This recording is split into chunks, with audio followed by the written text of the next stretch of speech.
Ignition sequence starts. 6, 5, 4, 3, 2, 1, 0. Liftoff. We have a liftoff.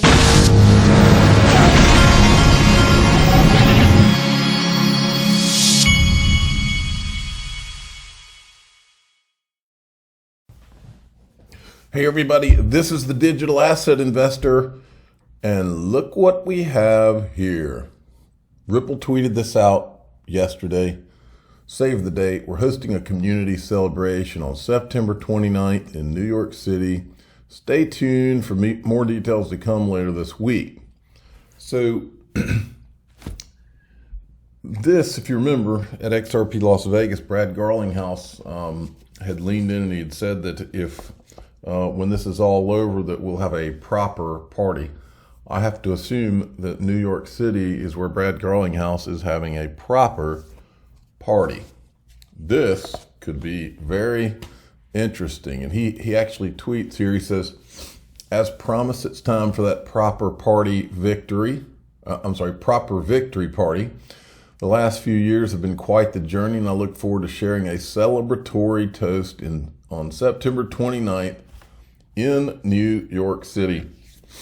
Well, you know, I was telling somebody, and I don't remember who, but I was telling somebody the last time that I was in New York City, I'm now 49 years old. When I was working for Morgan Stanley as a financial advisor, I was working out of Atlanta. And I can't tell this full story, and I'll tell you why in a second. But I can't tell this full story. Every time I tell it, I get censored. So what we're going to do is we're going to abandon that story. So I'm sorry. Let's move along, but I did want to show you this, okay? I saw a Linda P. Jones tweet today, and this is one of the, we've seen a lot of I've seen this 1,000 times, when everybody gets negative on the XRP price and they're negative on Ripple and all the stuff. Whenever that happens and you're in a bear market and all of that, everybody starts acting nasty and attacking people and all that stuff. But Linda P. Jones is one of those people that's there to correct the record on what's really going on sometimes. And she had tweeted out something, and I grabbed this part of it. There's no delay in the IPO. In other words, the Ripple IPO. PitchBook ranked Ripple at 98% chance of IPO. So it just so happens, by pure coincidence, that I am in Napa, California at a Link2 meetup today. And Linda P. Jones happens to be here. So what I'm going to do is, and Link2 had just put some favorable pricing on Ripple private equity on the platform. It's on there right now. I think they were able to acquire some at a really good deal. And Linda P. Jones is here, and I'm going to ask her. I'm going to show her this tweet, and I'm going to say, Linda, let me video you 30 seconds expounding on this right here, and then I'm going to upload that video. So Linda, if you're listening, I would like to have that clip, and I'll upload it right there on the spot so that you can kind of expound on this. I thought it was a great comment. Okay. Crypto Bull, XRP is trending with over 1 million posts. Now, I don't know if this was XRP trending as a result of the proper party announcement, but I will say this. Why would Ripple do a proper party if they didn't win? To me, that's winning.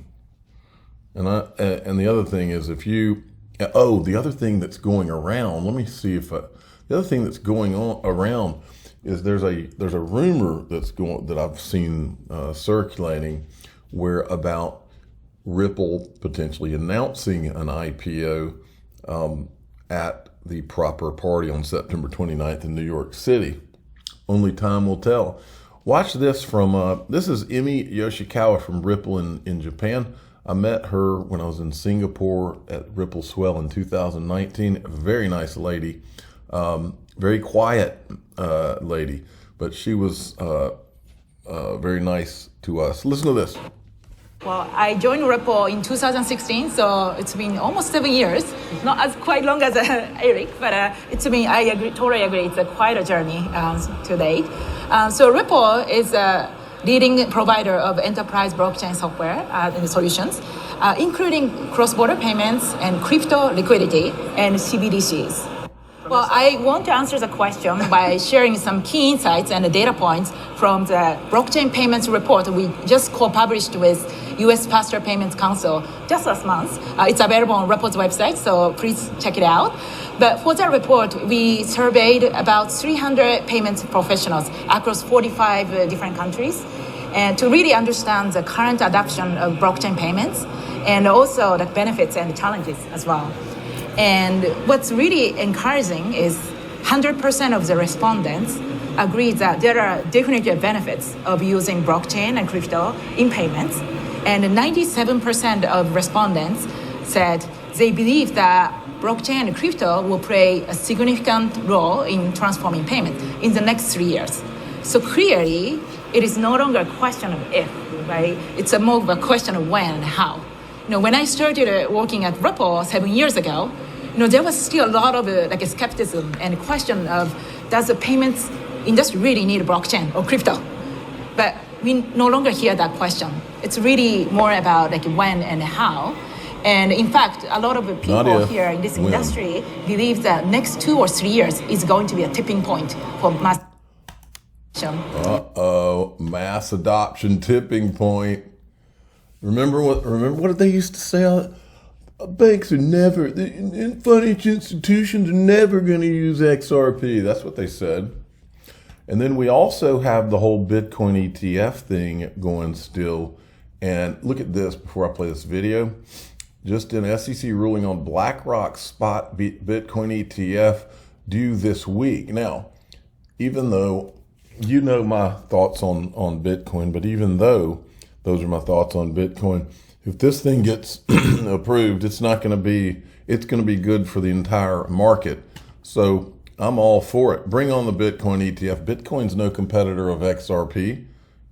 It's not fast enough. It's too expensive. All it can ever be is an investment, and that's it. Just talked about Bitcoin, trading volume for Bitcoin being at its lowest level in more than 4 years. And that really surprised me because we've watched Bitcoin prices come back up. But the trading volume itself hasn't recovered from what we've seen since all the way back to 2018. No, I saw that also, Becky, and I was a little bit surprised at that as well. And I think what happened, if we got up to 45,000 or 50,000, wherever we were, 65. And people were involved. 65. We're at 55? 65. We're up to 65. And the individual investor, remember, as the lagging indicator, got involved with that, and they had a nice ride with that. Well, a lot of them didn't get out, and a lot of them really got hurt on the way down. Then they kicked out probably part of the way down. And whether or not they got back in fully or not, well, obviously they've not gotten back in fully. And I think they've gotten hurt. But if Bitcoin continues to at least be stable and starts to do a little bit better, but stabilizing, I think, is the key for the individual investor, they'll come back in. You got to be surprised that I was surprised at the article yesterday on all the Fidelity people, the Johnsons, and a lot of the people there. Totally involved in crypto. I mean, there are blue chip names that, BlackRock now. I mean, there are a couple other I'm not thinking about. It's amazing, and I don't know what it says necessarily. Do you think there'll be an ETF, spot ETF? I hope there will be. I think it's better for the institutional and individual investor. You're getting a real NAV at that particular moment in time. I think that's better for all of us. I hope that happens. But, in terms of the BlackRocks of the world, the Fidelities of the world being involved with crypto, whether you're crazy about it or not, it's probably going to be a significant part of our future. If I'm running a brokerage firm and we're not involved with crypto, and that becomes a significant part of our future down the road, it's already pretty important now. We're going to get hurt badly by not being there. So I'd rather be involved. I hope it's not following lemmings off a cliff, though. And I don't think it is, but, there are two different ways. There's definitely a lot of people who think that's what it is. And you don't, FTX, some smart people were in that, too, like lemmings. Remember? Yeah, no, I remember that. But people in FTX, they did not do their homework. And the underlying a lot of things were going on. I think the FTX thing is a different story. Okay, so they're saying that the ruling is expected this week. So that could be quite interesting. Finally, I wanted to show you this clip. This is a clip that's from a Visa senior executive confirms top of the pyramid. Listen to this. It's an interesting clip. The reason I get so fired up about that is, I believe that the digitization of money movement is a good thing for the world, full stop. It's good for consumers. It's good for small businesses. It's good for governments. And so I'm enormously passionate about this topic. So I guess my perspective and answer to your question, Todd, is, what I see around the world is really a remarkable acceleration in the digitization of money movement. And in many parts of the world, and again, I say this as a former longtime banker, I would say that banks have been very focused on serving in the developing world, sort of the top part, of the pyramid, which makes sense from a revenue generation standpoint. But the vacuum, the space that's left open is sort of the bottom half of the pyramid, if you will. I'm the digital asset investor. I'm not an investment advisor. This is for entertainment purposes only. Please subscribe, hit the like button. Tell your friends and family this Visa guy thinks that the digital assets payments is going to be, the whole thing's going to be really good. I agree. Thanks for listening.